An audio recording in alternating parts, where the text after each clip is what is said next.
So రంగస్థలంలో Ram Charan acting ఎలా? రంగస్థలం Sukumar sir డైరెక్షన్లో మన రామ్ చరణ్ గారి యాక్టింగ్ సూపర్. అది యాక్టింగ్లా లేదు, ఇన్వాల్వ్మెంట్లాగా ఉంది. సో ఆ క్యారెక్టర్ చూపడక మనకు రియల్గా అనిపించింది. ఓకే, యాజ్ తను రియల్గా చోటివాడేమో, లైక్ అంటే ఒక పర్సన్ దగ్గర నుంచి యాక్టింగ్ బయటికి తీసుకురావడంలో మన సుకుమార్ సారు బెస్ట్ అనుకోవచ్చు. అనసూయ రామ్ చరణ్ కాంబినేషన్లో సీన్స్ ఎలాగనిపించింది? రంగమ్మత్త బాగానే అనిపించింది. బాగా అంటే లైక్ ఫస్ట్ నేను 2 సార్లు సినిమా చూసిన, ఆమె మన అనసూయ అని తెలియదు నాకు. నేను ఎవరు ఆమె కొత్తగా ఉంది, ఇండస్ట్రీ కొత్తగా ఉందని అనుకుంటున్నా. అసలు నేను కొత్త, నాకు తెలియదు.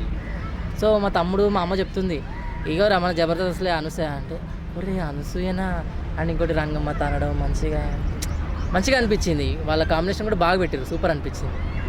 సో అటు హీరోయిన్ యాక్టింగ్ కానీ లేకపోతే రామ్ చరణ్ యాక్టింగ్ కానీ ఎలాగనిపించింది? సమంత రంగస్థలంలో ఓవరాల్గా అందరు యాక్టింగ్ సూపర్.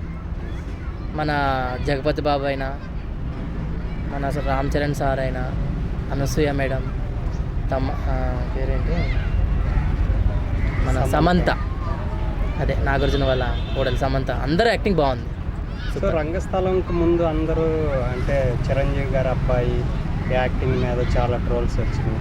సో రంగస్థలము చేసిన తర్వాత అవన్నీ ఒక్కసారిగా పడిపోయినాయి. ఎందుకంటే లైక్ ఇండస్ట్రీలో తోపు ఎవరు అంటే మనం చిరంజీవి అని చెప్పొచ్చు. చిరంజీవి తర్వాత ఎవరు వచ్చినా కూడా అంత లేదు, చిరంజీవికే వాల్యూ ఖచ్చితంగా. ఆయన ఉన్నంత వరకు ఒకవేళ ఫ్యూచర్ మొత్తం కూడా చిరంజీవి మీద ఉంటుంది. కానీ చిరంజీవి కొడుకు అయినటువంటి రామ్ చరణ్ అసలు యాక్టింగ్ అవుతలేదు. ఈయనేం యాక్ట్ చేస్తానరా, ఆ ఆరెంజ్ సినిమా అయినా, ఈ మగధీర సినిమా, గిసంటి సినిమాలు అసలు సినిమాలో అన్నోన్కి ఒక మంచి పేరు తెచ్చింది అంటే రంగస్థలం. అక్కడి నుంచి కూడా నేను ఆయన సినిమాలు చూడడం స్టార్ట్ చేసిన. ఆయన ఇంట్రెస్ట్ అయినా, ఆయన ప్రతిభ, ఆయనకు సూపర్. ఆ సినిమాలో ఆయనటువంటి పెట్టినటువంటి ఇంట్రెస్ట్ కూడా సూపర్ అనిపించింది. అసలు డైరెక్టర్స్ని బట్టే యాక్టింగ్ కూడా ఉండేది కదా. డైరెక్టర్స్ మంచి స్క్రిప్ట్ రాసి యాక్టర్ని సెలెక్ట్ చేసి చేయించగలిగితేనే కదా. ఖచ్చితంగా ఒక యాక్టర్కి లైఫ్ ఇచ్చేదంటే డైరెక్టర్ ఒక్కడే. ఎందుకంటే మీరు ఎన్నో సినిమాలు తీసి ఉంటారు, దానికి గుర్తింపు రాలేదంటే డైరెక్టర్దే ఉంటుంది.